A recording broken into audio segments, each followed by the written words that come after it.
So பேசிக்காக இந்த particular 3-phase டிரான்ஸ்ஃபார்மரை நம்ம 2 விதமாக டிசைன் பண்ண முடியும். ஃபர்ஸ்ட்டு வந்துட்டு சிங்கிள் ஃபேஸில் இருக்கக்கூடிய டிரான்ஸ்ஃபார்மர்ஸ் 3 நம்ம கன்சிடர் பண்ணிவிட்டு அந்த 3 சிங்கிள் ஃபேஸ் டிரான்ஸ்ஃபார்மரை நம்ம சேர்ந்து கனெக்ட் பண்ணிக்கலாம்.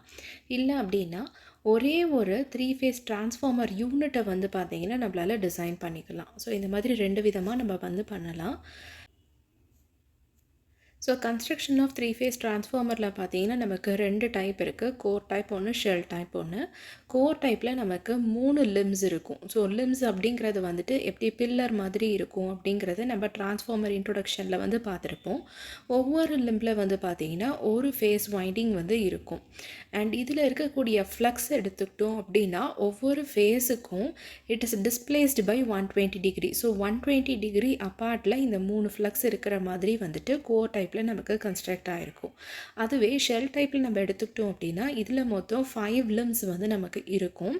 சென்ட்ரலில் இருக்கக்கூடிய 3 லிம்ஸில் வந்து பார்த்திங்கன்னா நமக்கு வைண்டிங்ஸ், அதாவது அந்த ப்ரைமரி செகண்டரி வைண்டிங்ஸ் எல்லாமே வந்து நம்ம அதில் ஓன் பண்ணிக்கலாம். அண்ட் அவுட்டர் லிம்ஸ் எதுக்காக அப்படின்னா ஃப்ளக்ஸுக்கான ஒரு ரிட்டர்ன் பாத்தை ப்ரொவைட் பண்ணுறதுக்காக இருக்கும். ஸோ பேசிக்காக கோர் டைப் அண்ட் ஷெல் டைப்பில் இருக்கக்கூடிய டிஃப்ரென்ஸ் வந்து லிம்ஸ் அண்ட் கன்ஸ்ட்ரக்ஷன் பார்ட்டில் வந்துட்டு இதுதான். ஒர்க்கிங் பிரின்சிபல் எடுத்துக்கிட்டோம் அப்படின்னா ஃபாரடேஸ் லா ஆஃப் எலக்ட்ரோமேக்னெட்டிக் இண்டக்ஷனை பேஸ் பண்ணி தான் இருக்கும். அதாவது இனிஷியலாக நம்ம வந்து ஒரு ஏசி சப்ளை வந்துட்டு ப்ரைமரி சைடில் கொடுக்குவோம். ஜென்ரலாக டிரான்ஸ்ஃபார்மரில் எப்படி பார்க்குறோமோ அதே மாதிரி தான். So first initial AC supply கொடுத்த உடனே இப்போ நமக்கு 3 ஃப்ளக்ஸஸ் வந்து ப்ரொடியூஸ் ஆகும். ஏன்னா நமக்கு இங்கே 3 ஃபேஸ் அப்படிங்கிறதுனால 120 டிகிரி அப்பார்ட்டில் இருக்கும்போது 120 டிகிரியில் டிஸ்பிளேஸ் ஆகிற மாதிரி 3 ஆல்டர்னேட்டிங் ஃப்ளக்ஸ் வந்து நமக்கு கிடைக்கும். அண்ட் அதுக்கேற்ற மாதிரி இஎம்எஃப் வந்து பார்த்திங்கன்னா செகண்டரி பார்ட்டில் நமக்கு இன்டியூஸ் ஆகும். ஸோ ஒரு ஃபேஸில் இஎம்எஃப் ஈக்குவேஷன் எப்படி எடுக்க போகுது அப்படின்னா இ ஃபேஸ், அதாவது சிங்கிள் கண்டிஷனுக்கு it is equal to 4.44 FN by max. So F அப்படிங்கிறது frequency, N number of turns, and 5 max அப்படிங்கிறது வந்துட்டு மேக்ஸிமம் ஃப்ளக்ஸ். ஏன்னா நமக்கு இங்கே 3 ஃப்ளக்ஸஸ் இருக்குது. அதில் மேக்ஸிமமாக என்ன வேல்யூ இருக்கோ அதை பொறுத்து இருக்கும். அண்ட் அதே மாதிரி line and phase voltage relation எடுத்துக்கிட்டோம் அப்படின்னா இப்போ நமக்கு கனெக்ஷன் வந்து ஸ்டார் கனெக்ஷனாக இருக்கும்போது line voltage is equal to √3 phase voltage. And அதுவே line current and phase current எடுத்துக்கிட்டோம் அப்படின்னா ரெண்டுமே ஈக்குவலாக இருக்கும். ஆனால் அதுவே டெல்டா கனெக்ஷனில் line voltage and phase voltage ரெண்டுமே ஈக்குவலாக இருக்கும். ஆனால் லைன் கரண்ட் அப்படிங்கிறது வந்துட்டு it is equal to √3 types of phase current. So இந்த 3-phase கனெக்ஷன்ஸில் நமக்கு என்னென்ன டைப்ஸ் இருக்குதுன்னு பார்க்கலாம். ஒன்று வந்துட்டு delta to delta, star to star, or star to delta, இல்லைனா டெல்டா டு ஸ்டார். இந்த மாதிரி டெல்டா அண்ட் ஸ்டாருடைய கனெக்ஷன்ஸை பொறுத்து நமக்கு 4 ஃபர்தர் கிளாஸிஃபிகேஷன்ஸ் இருக்குது. ஸோ இப்போ நமக்கு ஸ்டார் அண்ட் ஸ்டார் கனெக்ஷனாக இருக்கும்போது பார்த்தீங்கன்னா இந்த கனெக்ஷனை நம்ம ஒரு ஹை வோல்டேஜ் கண்டிஷனுக்கு யூஸ் பண்ணுவோம். இதில் நமக்கு சென்ட்ரலாக ஒரு நியூட்ரல் பாயிண்ட் இருக்கும். ஸோ அது வந்து பார்த்தீங்க அப்படின்னா இந்த கனெக்ஷனில் இருக்கக்கூடிய ஒரு யூனிக் ஃபீச்சர். ஆனால் தேர்ட் ஹார்மோனிக் ப்ராப்ளம் வந்துட்டு இந்த பர்டிகுலர் டைப்பில் நமக்கு எக்ஸிஸ்ட் ஆகிறதுக்கான சான்சஸ் இருக்கும். அதுவே டெல்டா டு டெல்டா கனெக்ஷன் எடுத்துக்கிட்டோம் அப்படின்னா இப்போ நமக்கு ட்ரையாங்கிள் ஷேப்பில் இருக்குது. அப்போ சென்ட்ரல் பாயிண்ட்டாக மீட் ஆகுற மாதிரி எதுவுமே இருக்காது. So there is no neutral point and it can operate in open delta. Low voltage கன்சிடரேஷன்ஸுக்கு நம்ம இந்த பர்டிகுலர் டைப்பை சூஸ் பண்ணிக்கலாம்.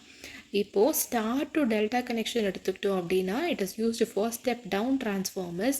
அகைன் இதில் எந்த விதமான நியூட்ரலும் செகண்டரி பார்ட்டில் வந்து இருக்காது. ஏன்னா ஒரு போர்ஷனில் நமக்கு ஸ்டார் இருக்குது, இன்னொரு போர்ஷனில் தான் வந்துட்டு பார்த்திங்கன்னா டெல்டா இருக்குது. அண்ட் அதுவே டெல்டா டு ஒய் கனெக்ஷன் எடுத்துக்கிட்டோம்னா இது அப்படியே ஆப்போசிட் ஸ்டெப் அப் டிரான்ஸ்ஃபார்மருக்கு யூஸ் பண்ணலாம். இப்போ நமக்கு செகண்டரி பார்ட்டில் வந்து ஸ்டார் கனெக்ஷன் இருக்கிறதுனால ஒரு நியூட்ரல் பாயிண்ட் வந்து நமக்கு இருக்கும். ஸோ இந்த 3-phase டிரான்ஸ்ஃபார்மருடைய அட்வான்டேஜஸ் என்னென்னு பார்த்தோன்னா இதுக்கு நமக்கு கம்மியான மெட்டீரியல் தான் தேவைப்படும், எக்கனாமிக்கலாக இருக்கும், சின்ன சைஸ் அண்ட் ஹையர் எஃபிஷியன்சி வந்து நமக்கு கொடுக்கும்.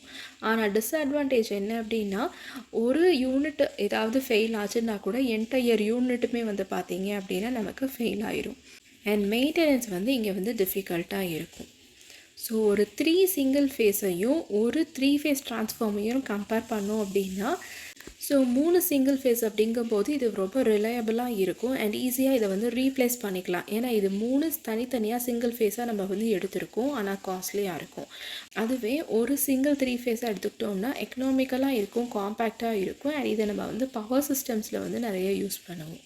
அப்ளிகேஷன்ஸை பொறுத்த வரைக்கும் டிரான்ஸ்மிஷன், டிஸ்ட்ரிபியூஷன் அண்ட் ஜென்ரேட்டிங் சைட்லலாம் பார்த்தீங்கன்னா இந்த பர்டிகுலர் 3 ஃபேஸ் டிரான்ஸ்ஃபார்மரை நம்ம யூஸ் பண்ணிக்கலாம். ஸோ இதில் நம்ம என்னென்ன பாயிண்ட்ஸ் ஞாபகம் வச்சுக்கணும் அப்படின்னா EMF equation and line voltage, line current என்ன, அதுவும் பர்டிகுலராக ஒவ்வொரு கனெக்ஷனுக்கு ஸ்டாருக்கு எப்படி இருக்கும், டெல்டா கனெக்ஷனுக்கு எப்படி இருக்கும், ஜென்ரேட் ஆகிற ஃப்ளக்ஸ் வந்துட்டு எவ்வளோ ஆங்கிளால் டிஸ்பிளேஸ் ஆகிருக்கு அப்படிங்கிறது எல்லாமே வந்து நம்ம நல்லா தெரிஞ்சுக்கணும்.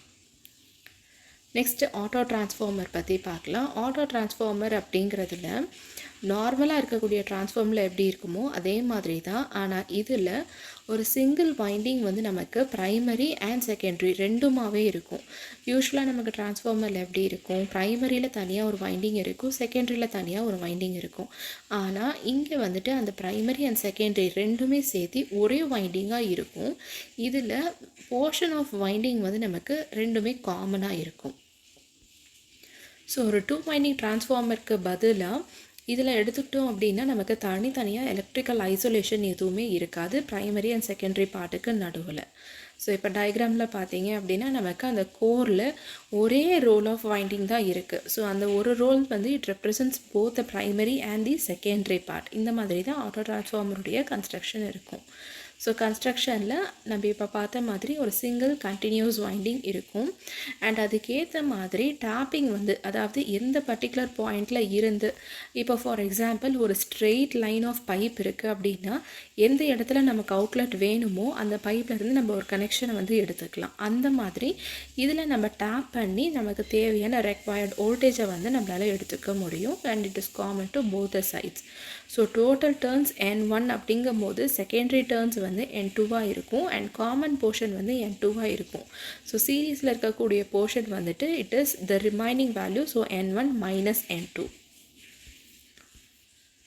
இதனுடைய ஒர்க்கிங் பிரின்சிபல் அகெயின் அதாவது நீங்கள் 3 ஃபேஸ் எடுத்துக்கிட்டாலும் சரி, ஆட்டோ டிரான்ஸ்ஃபார்மர், ஜென்ரல் டிரான்ஸ்ஃபார்மர் எதுவாக இருந்தாலும் சரி, நமக்கு ஒர்க்கிங் பிரின்சிபல்லேருந்து எல்லாமே சேமாக தான் இருக்கும். So again it is based on Faraday's law of electromagnetic induction. எந்த இடத்துல வந்துட்டு நமக்கு வேரி ஆகும்னு பார்த்தீங்கன்னா கன்ஸ்ட்ரக்ஷனில், அதாவது இப்போ நம்ம பார்த்த மாதிரி வைண்டிங் வந்து சேமாக இருக்கா, டிஃப்ரெண்ட்டாக இருக்கா, ரெண்டுத்துக்கும் நடுவில் எலக்ட்ரிக்கல் ஐசோலேஷன் இருக்கா அப்படிங்கிறத பொறுத்து தான் நமக்கு வந்து வேரியேஷன் வந்து டைப்ஸில் இருக்கும். அண்ட் இஎம்எஃப் ஈக்குவேஷன் எடுத்துக்கிட்டோம் அப்படின்னா again the same value 4.44 FN pi max. Voltage proportional to number of turns அப்படிங்கிறதுனால V1/V2 ரேஷியோ வந்து it is equal to N1/N2 அப்படின்னு கிடைக்கும். அதுவே கரண்ட் ரிலேஷன் எடுத்துக்கிட்டோம் அப்படின்னா I1/I2 is equal to N2/N1. So same value தான் வந்து இதுக்கு முன்னாடி நம்ம டிரான்ஸ்ஃபார்மர்லையுமே பார்த்துருப்போம். ஆனால் ஒரு ஐடியல் டிரான்ஸ்ஃபார்மருக்கு V1I1 is equal to V2I2 அப்படிங்கிறதுனால நமக்கு கரண்ட் ரேஷியோ எடுத்துக்கிட்டோம் அப்படின்னா ரெசிப்ரோக்கல் ஆஃப் டர்ன்ஸ் ரேஷியோவாக நமக்கு கிடைக்கும். ஸோ இந்த ஆட்டோ டிரான்ஸ்ஃபார்மரில் பவர் ட்ரான்ஸ்ஃபர் எப்படி வந்து நடக்குது? ஏன்னா இதுக்கு முன்னாடி நமக்கு 2 வைண்டிங் தனித்தனியாக இருந்துச்சு, ப்ரைமரியிலேருந்து செகண்டரியில் இருந்து அப்படின்னு. ஸோ ப்ரைமரியிலேருந்து செகண்டரிக்கு நமக்கு ட்ரான்ஸ்ஃபர் ஆகும் அப்படிங்கிறத பார்த்தோம். ஆனால் இங்கே நமக்கு சிங்கிள் வைண்டிங்காக இருக்கும்போது பவர் எப்படி ட்ரான்ஸ்ஃபர் ஆகுதுன்னு எடுத்துக்கிட்டோம் அப்படின்னா இதில் நமக்கு 2 பாசிபிள் மெக்கானிசம்ஸ் இருக்குது. ஒன்று வந்துட்டு இட் ஹேப்பன்ஸ் கண்டக்டிவ்லி, அதாவது by means of direct electrical connection. Second வந்துட்டு இண்டக்டிவ்லி, அதாவது மியூச்சுவல் இண்டக்ஷன் அப்படிங்கிற கான்செப்டை யூஸ் பண்ணி பவர் வந்து நம்ம ட்ரான்ஸ்ஃபர் ஆகும் ஆட்டோ டிரான்ஸ்ஃபார்மரில். ஸோ இந்த ஆட்டோ டிரான்ஸ்ஃபார்மரில் காப்பர் சேவிங் கன்சிடர் பண்ணிக்கிட்டோம் அப்படின்னா ஜென்ரலாக ஒரு காப்பருடைய வெயிட் வந்து it is directly proportional to product of number of turns and current. So இந்த ஆட்டோ டிரான்ஸ்ஃபார்மரில் நமக்கு எவ்வளோ காப்பர் தேவைப்படும் பார்த்தீங்கன்னா it is equal to 1 - K into copper of 2 winding transformer. So K அப்படிங்கிறது வந்துட்டு டர்ன்ஸ் ரேஷியோ அப்படின்னு பார்த்தோம், just V2/V1.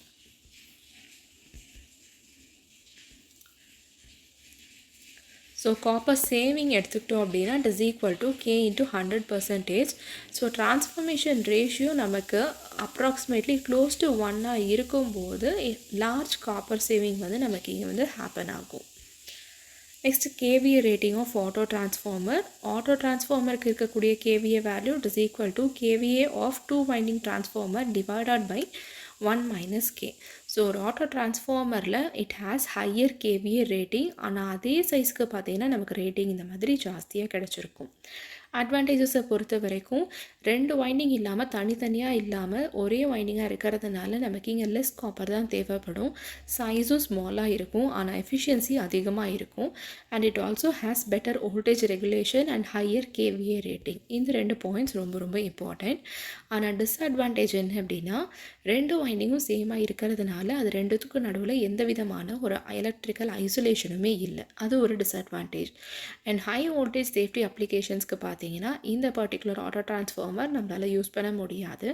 And higher short circuit current exist ஆகிறதுக்கான சான்சஸ் வந்து அதிகமாக இருக்கும். அப்ளிகேஷன்ஸில் வந்துட்டு பார்த்தீங்கன்னா வோல்டேஜ் ரெகுலேட்டர்ஸ்க்கெல்லாம் நம்ம யூஸ் பண்ணலாம். ஸோ ஒரு auto transformer and 2 winding transformer ரெண்டுத்தையும் கம்பேர் பண்ணோம் அப்படின்னா ஆட்டோ டிரான்ஸ்ஃபார்மர் 2 வைண்டிங்க்கு பதிலாக சிங்கிள் வைண்டிங்காக இருக்கும். ஆனால் 2 வைண்டிங்கில் ப்ரைமரி வைண்டிங் செகண்டரி வைண்டிங் தனித்தனியாக நமக்கு இருக்கும். ஆட்டோவில் நமக்கு எந்த விதமான ஐசோலேஷன் இருக்காது, ஏன்னா ரெண்டுமே கம்பைன் ஆகி இருக்கும். ஆனால் 2 வைண்டிங்கில் நமக்கு தனித்தனியாக இருக்கிறதுனால ஐசோலேஷன் இருக்கும். இங்கே நமக்கு கம்மியான காப்பர் தான் தேவைப்படும், ஏன்னா 2 வைண்டிங்கும் சேர்த்து நம்ம கன்சிடர் பண்ணியிருக்கோம். ஆனால் 2 வைண்டிங்கில் it requires more copper. And auto transformer நமக்கு ரொம்ப எஃபிஷியண்ட்டாக இருக்கும். ஸோ என்னென்ன பாயிண்ட்ஸ் வந்து இந்த ஆட்டோ டிரான்ஸ்ஃபார்மரை பொறுத்து நம்ம ஞாபகம் வச்சுக்க வேணும் அப்படின்னா V1/V2 ரேஷியோ வந்து it is equal to N1/N2 and copper saving எவ்வளோன்றது நமக்கு தெரிஞ்சிருக்கணும். கேவிஏ ரேட்டிங் ஆட்டோ டிரான்ஸ்ஃபார்மரில் 2 வைண்டிங்கில் இருக்கிறத பொறுத்து எப்படி இருக்குது அப்படிங்கிறத தெரிஞ்சிருக்கணும். அண்ட் பவர் எப்படி ட்ரான்ஸ்ஃபர் ஆகுது அப்படிங்கிற அந்த மெக்கானிசம் தெரிஞ்சிருக்கணும். ஸோ இதுதான் ஆட்டோ டிரான்ஸ்ஃபார்மருடைய கான்செப்ட். இன்றைக்கி பார்த்த இந்த டாபிக்ஸில் உங்களுக்கு ஏதாவது டவுட்ஸ் இருந்துச்சுன்னா கமெண்ட் செக்ஷனில் போஸ்ட் பண்ணுங்கள். Thank you so much friends.